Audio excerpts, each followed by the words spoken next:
మన one plus ఇప్పుడు nothing అయితే అక్రాస్ 12+ కంట్రీస్లో అయితే వాళ్ళ ఆపరేషన్స్ని అయితే క్విట్ చేస్తున్నారని అయితే రూమర్స్ వస్తున్నాయి. సో వీళ్ళైతే middle east countries and Europe కంట్రీస్లో అయితే వాళ్ళ ఆపరేషన్స్ని అయితే క్విట్ చేస్తున్నారని అయితే రూమర్స్ వస్తున్నాయి. సో ఈ రూమర్స్ మీద అయితే నథింగ్ CEO అయితే క్లారిఫై ఇచ్చారు.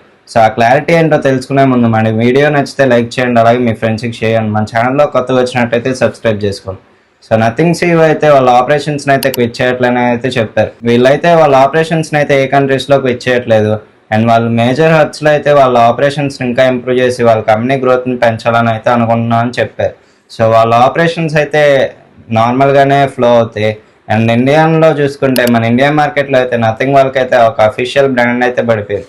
సో నథింగ్ వాళ్ళు అయితే ఇప్పుడు మన ఇండియా మార్కెట్లో ఒక స్ట్రాంగ్ పొజిషన్లో ఉన్నారు.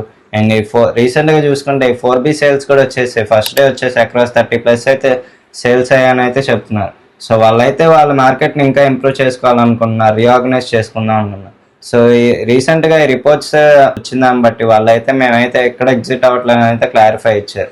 సో వీడియో కనుక మీకు నచ్చితే లైక్ చేయండి, అలాగే మీ ఫ్రెండ్స్కి షేర్ చేయండి. మనం మళ్ళీ నెక్స్ట్ వీడియోలో కలుద్దాం. Until then by.